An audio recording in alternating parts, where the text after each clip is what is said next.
नहीं तो आपका भाषा मुझे नहीं आता है और महाराष्ट्र का सिर्फ आतामाजी सटकली आता है, बस इसके अलावा कुछ नहीं आता है। नमस्कार, वंदे मातरम। यहाँ तो ठंडा नहीं है, दिल्ली में ठंडा है, प्रयागराज में खूब। अभी यहाँ से जाऊंगी मैं 3 डिग्री में गंगा स्नान कर करके खुद को पवित्र करूंगी। 32 साल से मुसलमान हूँ, अब सनातनी मुसलमान बनने के लिए खुद जा रही हूँ, खुद को पवित्र करने के लिए जा रही हूँ। जोर से बोलो सियावर रामचंद्र की, जोर से बोलो सियावर रामचंद्र की, सियावर रामचंद्र की, सियावर रामचंद्र की। हर हर महादेव, हर हर महादेव। बोलो छत्रपति शिवाजी महाराज की, बोलो छत्रपति शिवाजी महाराज की, बोलो छत्रपति शिवाजी महाराज की।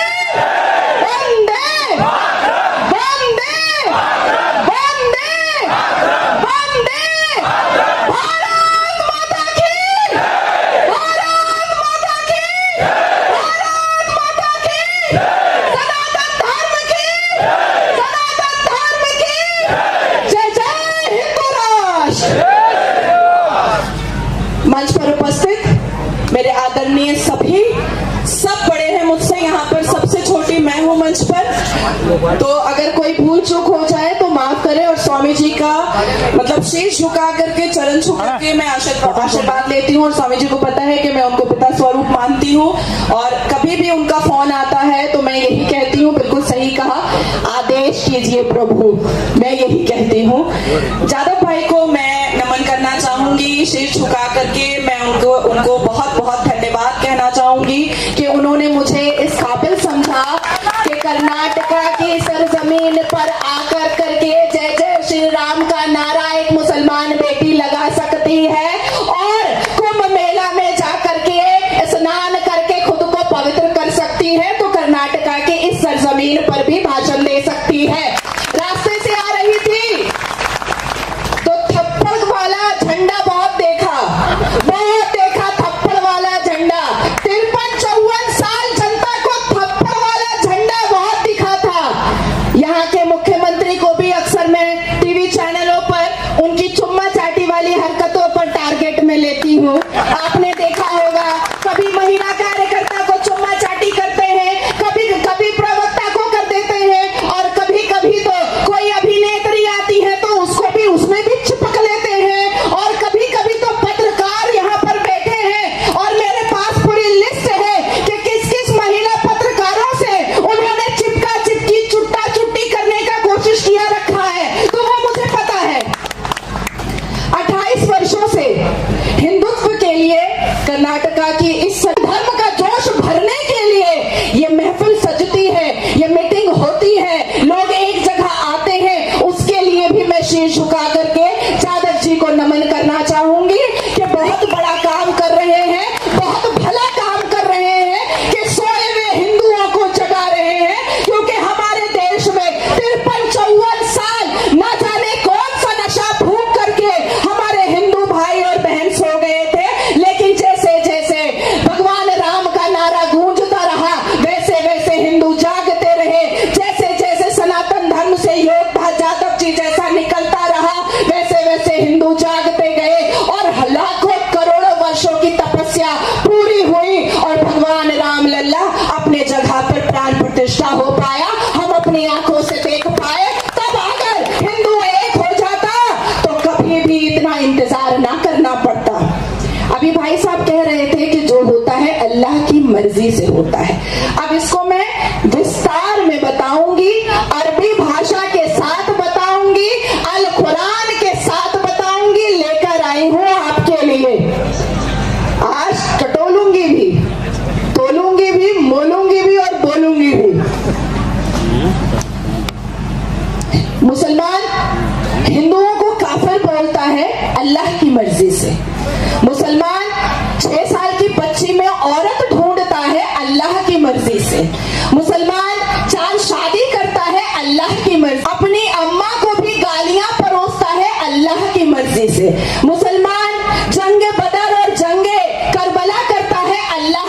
मर्जी से, तो फिर मुसलमान मस्जिद में जो बलात्कार करता है वो भी तो अल्लाह की मर्जी से ही करता है ना। तो फिर मुसलमान मजार के अंदर जो बलात्कार करता है वो भी तो अल्लाह की मर्जी से ही करता है ना। तो फिर मुसलमान क्रिश्चियन और हिंदू लड़कियों को नोच नोच करके गाड़ी में भर कर करके जो बलात्कार करता है वो भी अल्लाह की मर्जी से ही करता है ना। उत्तर प्रदेश के इमाम रिजवान ने 9 साल की मुसलमान बच्ची का बलात्कार किया मस्जिद में इमाम होकर के। वाह रे अल्लाह और वाह रे तेरा करिश्मा, क्या मस्जिद अल्लाह के घर में अल्लाह की मर्जी से बेटी की आबरू जो है वो तार तार हो रही है। अल्लाह की मर्जी से उठाओ तलवार और पहनाओ सलवार, अल्लाह की मर्जी से उठाओ तलवार और उतारो सलवार। वाह रे अल्लाह तेरी कुदरत, वाह रे अल्लाह। अल्लाह की मर्जी का ये था डेफिनेशन। अब आते हैं, मैं सबसे पहले कहना चाहूंगी कि 11 दिन मैं महाराष्ट्र में थी इलेक्शन के वक्त में। हालांकि ये कर्नाटका है, यहाँ तो बाबरी लोग हैं, औरंगजेबी लोग हैं, यहाँ तो थप्पड़ वाले लोग हैं। नहीं, यहाँ पर नहीं, या ये जो राज्य है उसके बारे में बात कर रही हूँ। यहाँ पर तो अरे मैं उनके घर में भी सुरक्षित हूँ, कलेजा नोच के खाने वालों में से हूँ, मेरा कोई ना बिगाड़ सकता, क्योंकि मैं भगवान राम को मानती हूँ, अल्लाह को नहीं मानती।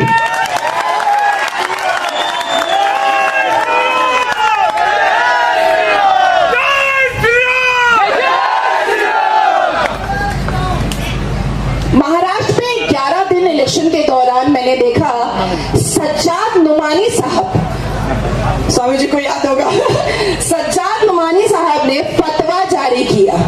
इसमें भी देखिए अल्लाह की मर्जी, भैया मैं आपको बताऊंगी, आज पूरा डिटेल बताऊंगी।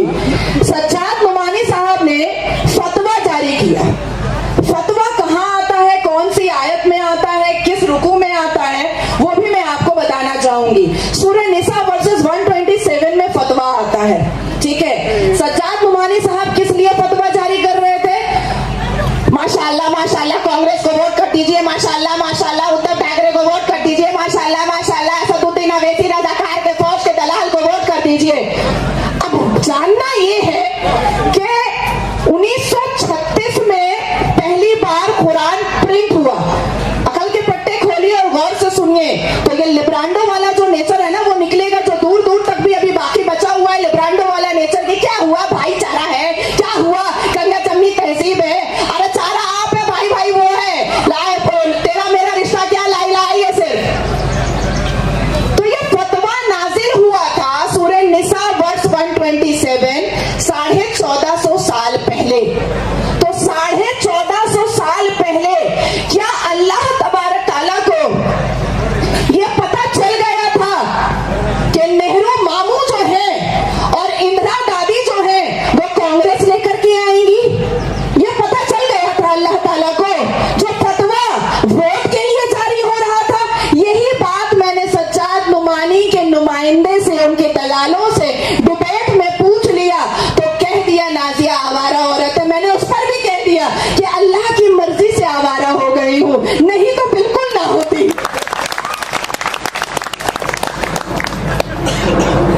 हमने इस्लाम में बहुत कुछ देखा है, समझा है। सवैयों के बारे में आप लोगों को तो हिंदुओं को सबसे ज्यादा पता होता है, शीर खोरमा ईद आ गया है, अरे चलो चलो उसके यहाँ जाते हैं, आज ईद है, सवैयां खाते हैं। उसके 1.5 महीने के बाद बकरीद भी आता है, और जिस गाय को आप पूजते हैं उसको वो काटते भी हैं। तो 1.5 महीने पहले सवैयां खाने से पहले ये सोच लीजिएगा कि जिसके प्याले में जाकर के सवैयां खाने वाले हैं, 1.5 महीने के बाद वो गोरू भी काटेगा, गाय भी काटेगा, और आप जिसको पूजते हैं उसको तो काटेगा। आप गाय को पूजेंगे वो काटेगा, आप बेटी पूजेंगे वो काटेगा, आप काले हिरण को पूजेंगे वो काटेगा, आप धरती माँ को पूजेंगे वो लूटेगा, आप अपने घर को मंदिर बनाएंगे वो तोड़ेगा, आप मंदिर में जाकर के पूजा करेंगे वो उसको भी तोड़ेगा। जय श्री राम, जय जय श्री राम। अब समझ आया? अब समझ आया कि सवैया नहीं खाना है, खाना है सवैया, खाना है सवैया।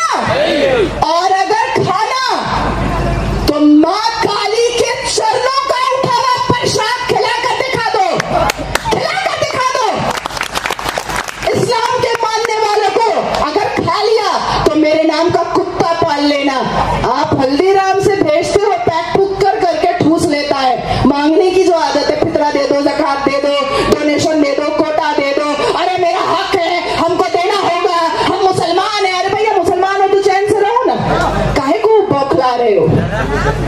इस्लाम सिखाता है मुस्लिम पुरुषों को चाचा मर जाए चाची से निकाह कर लो, मामा मर जाए मामी से निकाह कर लो, फूफा मर जाए मतलब आप लोग जिसको बुआ बोलते हैं, फूफा मर जाए फूफी से निकाह कर लो, बहन से निकाह कर लो। तो मुझे ऐसा लगता है कि माँ को क्यों छोड़ रहे हो? उसमें भी बिस्मिल्लाह कर ही लो, लुंगी उठा ही लो, कर ही लो उससे भी निकाह, उसको क्यों छोड़ना? सौतेली माँ पर तो हाथ मारता ही है मुसलमान लेने लफंगे, उसको भी नहीं छोड़ना चाहिए। तो ये है इस्लाम की खूबसूरती। इस्लाम के जस्टिफिकेशन पर आज बांग्लादेश में क्या हो रहा है क्या आप भूल सकते हैं? इस्लाम के जस्टिफिकेशन पर आज किस तरीके से बांग्लादेश के हिंदू बहु बेटियों के को निर्वस्त्र किया जा रहा है क्या आप भूल सकते हैं? क्या भारत देश का एक भी नागरिक ये कह सकता है कि आज जो बांग्लादेश में हो रहा है वो आपने नहीं देखा है? क्यों 1989 से 1991 कश्मीरी पंडितों का नरसंहार भूल गए आप लोग? भूल गए? मोपला भूल गए? मालाबार भूल गए? कर्नाटका भूल गए? बैंगलोर भूल गए? अजमल कसब ताज भूल गए? याकूब मेमन भूल गए? यासीन मलिक भूल गए? क्या लगता है हिंदुओं को कि जो बांग्लादेश में हो रहा है वो यहाँ नहीं हो सकता है? क्या लगता क्या है आप लोगों को? आप जिस वक्त समर वेकेशन मनाते हैं, आप जिस वक्त छुट्टियां मनाते हैं, आप जिस वक्त परिवार के साथ एक एक महीने विदेश घूमने जाते हैं, उस वक्त मजारों के अंदर ट्रेनिंग दी जाती है कि हिंदू की बहु बेटियों को कैसे लूटना है, फुसलाना है और निपटाना है। जिस वक्त आप गर्मी की छुट्टी अपने बाल बच्चों के साथ मनाने के लिए जाते हैं, विदेश की यात्रा करते हैं, उस वक्त मस्जिदों के अंदर ये बताया जाता है कि कैसे कैसे गजवाए हिंद का प्रोग्राम और स्ट्रेटेजी सेट करनी है। समझ में आ रही है बात? आप दूसरी दुनिया में चल रहे हैं, आपको ऐसा लगता है कि सब भला है, सब मोदी जी संभाल लेंगे। एक घर एक व्यक्ति नहीं संभाल सकता है, सारे घर के लोगों को उस घर को संभालना पड़ता है। तो मोदी जी ने, आदरणीय प्रधानमंत्री ने हिंदुत्व को ललकारा है और अब आप अगर गले से गला नहीं मिलाएंगे तो वो लखनऊ के देवबंद से आवाज आई थी ना कि गजवाए हिंद होगा, तो यहां पर भी बांग्लादेश हो सकता है। जागना पड़ेगा हिंदुओं को। उठो तो कहो कि हम हिंदू हैं, बैठो तो कहो कि हम हिंदू हैं, सो तो कहो कि हम हिंदू हैं। कहीं जाओ तो तिलक लगाओ, कहीं जाओ तो रुद्राक्ष पहनो, अपना त्योहार और पर्व है तो धोती पहनो। लेकिन अब तो मैं उल्टा देखती हूँ, उल्टा देखती हूँ मैं। दिवाली आती है, सारा आप सिविलाइजेशन और सभ्यता अपनी करते हैं, लेकिन वही उटंगा पैजामा लंबा कुर्ता पहन लेते हैं। क्यों? उटंगा पैजामा लंबा कुर्ता आपकी सभ्यता नहीं है, आपके संस्कार नहीं है, आपका सिविलाइजेशन नहीं है। उटंगा पैजामा लंबा कुर्ता, चिकन की कढ़ाई का कुर्ता, ये आपका नहीं है, आपका धोती है। और धोती से आपकी गैदरिंग पता चलेगी। अब मैं और स्वामी जी भी संभल गए थे, मुसलमानों ने संभल के घर के बाहर में लिख करके रखा है, हाज़ल मिन फज़लिन रब्बी ला इलाहा इल्लल्लाह मुहम्मदुर रसूलुल्लाह, हय्या अलल फलाह हय्या अलल सलाह। क्यों लिख कर रखा है? पता है आपको क्यों लिख कर रखा है? अपनी मेजॉरिटी बताने के लिए संभल में, अपनी तादाद को दिखाने के लिए, अपना दिखाने के लिए कि देखो हम कितने ज्यादा हो चुके हैं संभल में। तुम मंदिर बनाओगे तो कैसे बनाओगे? अब भी अगर हम नहीं जागेंगे तो कैसे चलेगा? हिंदुओं, अब भी वक्त है, जाग जाएं। वक़्तलूहुम हैसा सफ़िक़्तुहूम व अख़रजूहुम हैसा अख़रजूकुम। इसका मतलब ये है और उनको जहां पाओ कत्ल कर दो, और जहां से उन्होंने तुमको निकाला वहां से तुम भी उनको निकाल दो। काफिरों से दोस्ती करना इस्लाम के मानने वालों पर जायज नहीं है। अब बताइए, अब तो मैं कुरान से बता रही हूँ आपको, मैं तो कुरान से बता रही हूँ, आयत के साथ बता रही हूँ। आयत पढ़ती हूँ और तब फिर उसका तर्जुमा करके बता रही हूँ। अब आप बताइए कि आप इस पर विश्वास करेंगे कि नहीं करेंगे, या अभी भी लिब्रांडो की तरह चाटेंगे कि हम भाई भाई हैं, करना चाहेंगे? मैं पूछना चाहती हूँ भारत की और इस सरजमीन की जितनी बेटियां यहाँ पर बैठी हैं कि तुम्हें महिषासुर मर्दनी बनना है या फ्रिज में रहना है कट करके? बोलो,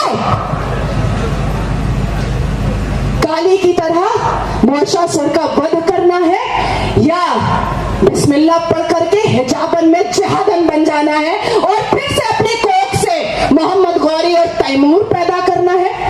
क्या करना क्या चाहती हो? मुझे घिन आती है यार मुसलमान लौंडों से, मैं नफरत करती हूँ, मैं देखती तक नहीं। और कसम खाया था मैंने जब विधवा हुई थी कि अगर दोबारा शादी करूंगी तो सनातनी से करूंगी, नहीं तो जिंदगी भर ऐसे ही रहूंगी।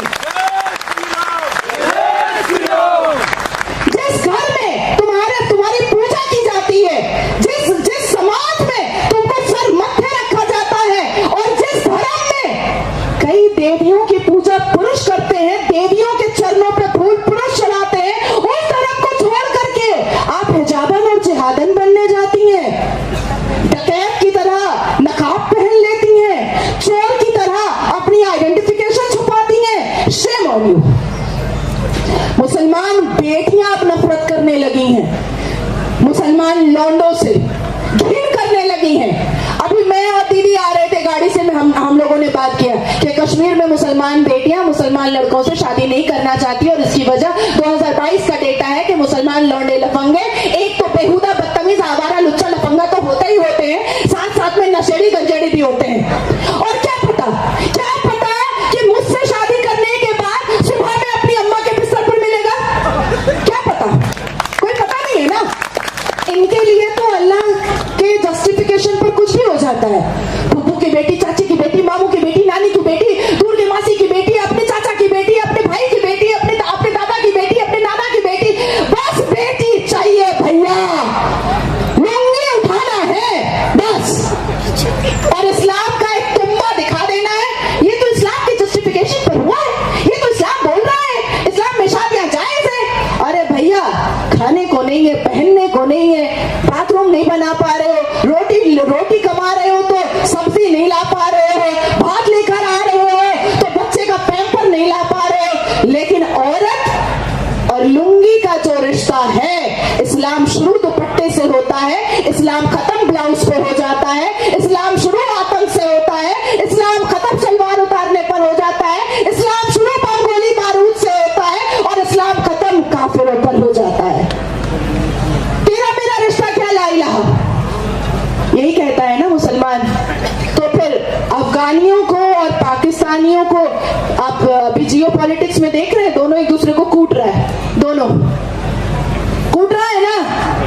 पाकिस्तान अफगानिस्तान के मुसलमान को कूट रहा है और अफगानिस्तान पाकिस्तान के मुसलमान को कूट रहा है। तो कहां गया तेरा ला इलाहा इल्लल्लाह? गटर में गया क्या? नाले में चला गया क्या तेरा ला इलाहा इल्लल्लाह? अगर रिश्ता मुसलमान का मुसलमान से ला इलाहा से है तो यह गटर में चला गया क्या, जो पाकिस्तान अफगान को मार रहा है और अफगान पाकिस्तान को मार रहा है? मैंने हजारों लाखों बार कहा है कि इनके मुंह में लत लग गई है, इनकी लुंगी में नशा आ चुका है।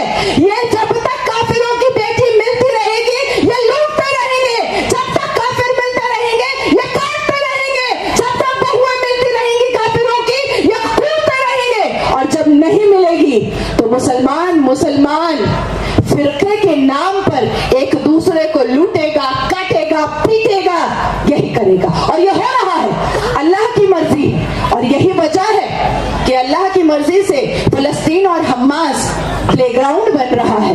मैं तो इजराइल को समर्थन देती हूँ और इजराइल को मैं ऑनर करती हूँ, और मुझे लगता है कि इजराइल की नेतन्याहू की कोई स्ट्रैटेजी आई विश कि हमारे भारत में भी आ जाए, तो वो स्ट्रैटेजी मैं थोड़ा हैदराबाद में चला दूं, वो स्ट्रैटेजी मैं थोड़ा बैंगलोर में चला दूं, वो स्ट्रैटेजी मैं थोड़ा पश्चिम बंगाल में चला दूं, वो स्ट्रैटेजी मैं थोड़ा असदुद्दीन ओवैसी के गढ़ में चला दूं, वो स्ट्रैटेजी मैं थोड़ा कर्नाटका में चला दूं, वो स्ट्रैटेजी मैं अकबर के पूजने वाले और अकबर और बाबर के कब्रिस्तान में जाकर के ला इलाहा इल्लल्लाह मुहम्मद रसूलुल्लाह पढ़ने वाले, अशहदु अन ला इलाहा इल्लल्लाह व अशहदु अन्ना मुहम्मदन अब्दुहु व रसूलुहु पढ़ने वाले कांग्रेसियों के भी घर पे चला दूं।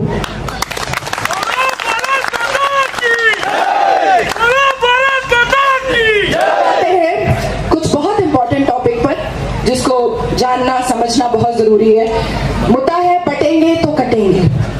जाहिर सी बात है, एक उंगली रहती है तो तोड़ने वाला बहुत आसानी से तोड़ देता है, पर ये 5 हम मुट्ठी बनाते हैं तो तोड़ने वाले के लिए बहुत दिक्कत हो जाती है। और जो कह रहा है कि जाति जनगणना करवाएंगे, कास्ट सेंसस करवाएंगे। मुझे याद है कि सुप्रीम कोर्ट के गेट डी के बाहर में मैंने कहा था कि राहुल गांधी जी, हिंदुओं का जाति जनगणना बाद में करवाइएगा, क्योंकि इनका शमशान घाट एक ही है। मरता अगर डोम है तो भी उसी शमशान घाट में जाता है, मरता अगर ब्राह्मण है तो भी उसी शमशान घाट में जाता है। लेकिन हम मुसलमान 72 फिरका वाले का कब्रिस्तान अलग अलग है। मैं सुन्नी में आती हूँ, शिया का कब्रिस्तान मेरे को उड़ा के फेंक देगा कुत्ता बिल्ली समझ करके, वहाबी का कब्रिस्तान मेरे को उड़ा के फेंक देगा। तो हमारे में ज्यादा जरूरी है।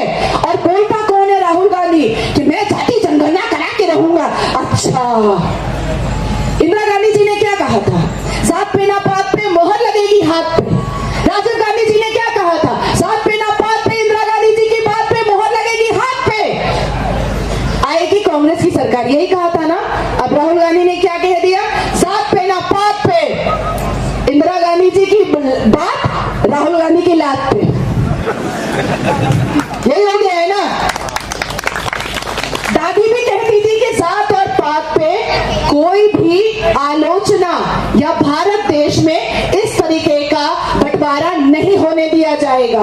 राजीव गांधी भी यही कहता था अपने स्पीच में कि जात और पात पर आलोचना करके किसी भी तरीके का कोई भी नफरत भारत देश में नहीं लाने दिया जाएगा। लेकिन देखो जॉर्ज सोरोस का नाजायज औलाद, लेकिन देखो चाचा नेहरू ने जो मामू बनाया उसकी प्रथाओं को कैसे आगे बढ़ा रहा है। और पक्का क्रिश्चियन सोनिया एंटोनियो का औलाद, पेट से निकला हुआ बेटा, जात और पात के नाम पर आपको अलग करने की कोशिश कर रहा है। और आप जात और पात के नाम पर अलग हो भी रहे। अरे कैंडिडेट ब्राह्मण है, हम क्यों वोट देंगे? क्यों नहीं दोगे? वो हिंदू है, क्यों नहीं दोगे?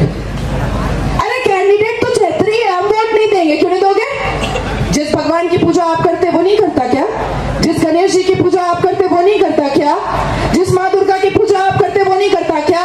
जिस राम भगवान की प्राण प्रतिष्ठा के बाद हम सबके घर में दीप जला, मैं मुसलमान बेटी हुआ करके मैंने 51,000 दीप जलाया, क्या वो नहीं करता क्या? आप सोचते हैं पासी को दे दिया टिकट, हाँ हम तो यहाँ पर पूरे के पूरे ब्राह्मण है, हम पासी को वोट करेंगे। अरे बेवकूफो, सोचो मुसलमान वोट करता है किसको?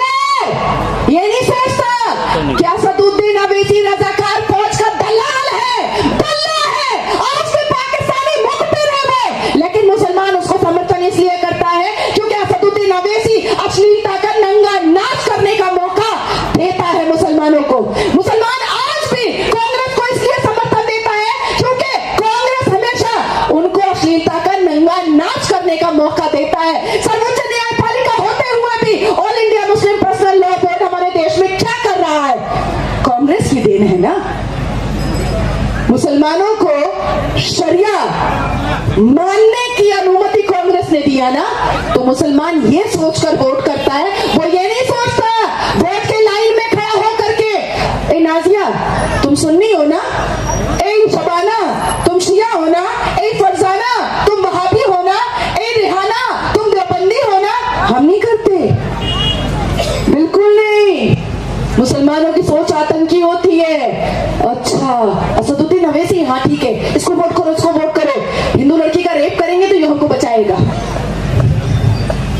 और होता है ऐसा, होता है ऐसा। आपने कभी सुना कि सज्जाद नुमानी ने महाराष्ट्र में पाल घर में जब एक साधु का नरसंहार किया गया, जेनोसाइड किया गया, तो सज्जाद नुमानी ने कोई भी फतवा जारी किया? नहीं किया, नहीं किया। लेकिन कांग्रेस के समर्थन के लिए फतवा जारी किया।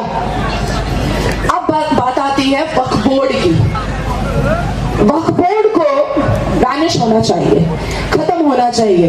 वक्फ board is just a simple land mafia, nothing else. और आज अगर केंद्र की सरकार ये निर्णय ले लेती है और वक्फ बोर्ड को वैनिश कर देती है, इरेज कर देती है, मैं बड़ी जिम्मेदारी से आपको ये बात कह रही हूं कि मुसलमान वक्फ बोर्ड को नहीं बचा पाएगा। अब पूछिए कि कैसे नहीं बचा पाएगा। ये रहा अल कुरान, क्या इसमें वक्फ बोर्ड का जिक्र है? नहीं है। पूरे 30 पारा में, पूरे 30 पारा के सारी आयतों में, सारे सूरतों में, सारे के सारे चैप्टर में, अरबा में, निस्फ में, सलासा में, खत्मुल कुरान में, कहीं पर भी वक्फ बोर्ड का जिक्र नहीं है। संविधान सबके घर में होगा ना? क्या संविधान में वक्फ बोर्ड का जिक्र है? किसी चैप्टर में, किसी सब सेक्शन में, किसी आर्टिकल में है? नहीं है। नॉलेज रखिए, नहीं है। तो आज अगर केंद्र की सरकार वक्फ बोर्ड को बैनिश कर देती है कल सुबह उठ करके, तो मुसलमान वक्फ बोर्ड को बचाएगा कैसे? क्या सर्वोच्च न्यायपालिका जाएगा? और जाएगा तो जज साहब क्या पूछेंगे कि किस आर्टिकल के तहत आप वक्फ बोर्ड को बचा रहे हैं, किस सब सेक्शन के तहत आप वक्फ बोर्ड को बचा रहे हैं, किस संविधान के किस आधार पर आप वक्फ बोर्ड को बचा रहे हैं? तो वो चुप हो जाएंगे, क्योंकि है ही नहीं। अब अगर जज साहब ने पूछ लिया कि ठीक है बताइए आपके अल कुरान में कहां पर है, तो अल कुरान में भी नहीं है। मैं वहां पर रहूंगी अंदर रूम में जज साहब के सामने, सबसे पहले उठाकर बोलूंगी ये लीजिए इसमें ट्रांसलेशन भी है, कहीं पर वक्फ बोर्ड नहीं है, ये झूठा है, ये मुल्ला झूठा है, ये लुच्चा है, पढ़िए इसको पढ़िए। समझ में आई बात? तो हम जैसे नागरिक को उठना पड़ेगा, जिम्मेदार नागरिक को उठना पड़ेगा, हर रोज एक मेल करना पड़ेगा, हर रोज एक चिट्ठी लिखनी पड़ेगी पीएमओ ऑफिस को कि वक्फ बोर्ड में अमेंडमेंट नहीं, संशोधन नहीं, ये लैंड जिहाद माफिया को हमारे भारत देश से खत्म, टाटा बाय बाय, खुदा हाफिज। समझ में आई बात? अब आते हैं कुंभ मेला पर। कुंभ, जैसे ही कुंभ मेला हमारे सामने आया, और ये एक इतना बड़ा कुंभ मेला है जो 12 साल वाला नहीं है, जो 12 साल वाला नहीं है, बल्कि आई थिंक 58 ईयर ना, या 52,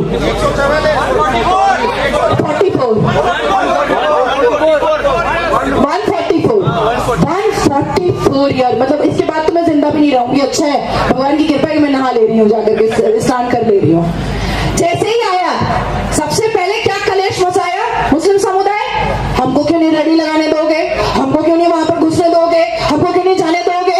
अरे भैया, तेरे रब्बिल रब्बिल आलमीन रहमानी रहीम मालिक यौमिद्दीन इय्याका नअबुदु व इय्याका नस्तईन इहदिना सिरातल मुस्तकीम सिरातल लज़ीना अनअमता अलैहिम गैरिल मग़ज़ूबि अलैहिम वलद्दालिन आमीन। नहीं है जरूरत ना वहां पर तो हर हर महादेव की जरूरत है, वहां पर तो ओम नमो की जरूरत है, वहां पर तो जय जय श्री राम की जरूरत है। तेरे खुलासों पर बिल्लास की जरूरत है ही नहीं, है ही नहीं। तेरे अत्तयात की जरूरत है ही नहीं, तेरे अशहदों की जरूरत है ही नहीं। तू जाएगा क्या? तू जाएगा, तू थूक जिहाद करेगा, तू मुंह जिहाद करेगा, तू लज जिहाद करेगा, तू घोचा मारो जिहाद करेगा, यही सब करेगा, और हम तुमको घुसने नहीं देंगे। उसके बाद क्या हुआ कि वहां पर घर वापसी करवाया जाएगा। अरे भैया, अगर घर वापसी करवाया जाएगा और अगर कोई कर रहा है मुसलमान जाकर के, तो तेरे पेट में क्यों दर्द हो रहा है? मैं तो कहती हूँ मुसलमान बेटियों को कि जैसे ही तुमको मुसलमान लड़का तलाक दे, हिंदू बन जाओ, मेरे पास आओ, मैं बनाऊंगी, स्वामी जी के पास भेजूंगी,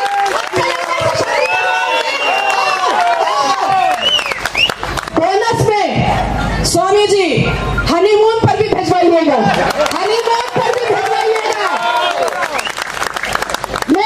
मैं दावत देती हूँ मुसलमान बेटियों को, दावत देती हूँ।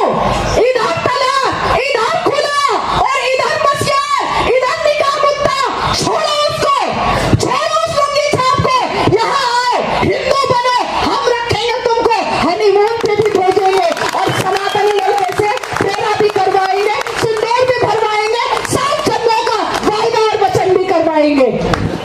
बहुत बहुत शुक्रिया। मैं जब बोलती हूँ तो मुझे समय का बिल्कुल याद नहीं रहता है। एक बार जोर से बोलिए, जय जय श्री राम। वाह, अब अच्छा लगा। बोलो सियावर रामचंद्र की, बोलो सियावर रामचंद्र की, बोलो सियावर रामचंद्र की। वंदे वंदे वंदे छत्रपति शिवाजी महाराज की, छत्रपति शिवाजी महाराज की। जिसको मेरी बात अच्छी लगी बहुत बहुत धन्यवाद, जिसको नहीं अच्छी लगी उनको भी बहुत बहुत धन्यवाद। ಕೊನೆ ಭಾಷಣ ನಮ್ಮ ಬೆಳಗಾವಿ ದಕ್ಷಿಣದ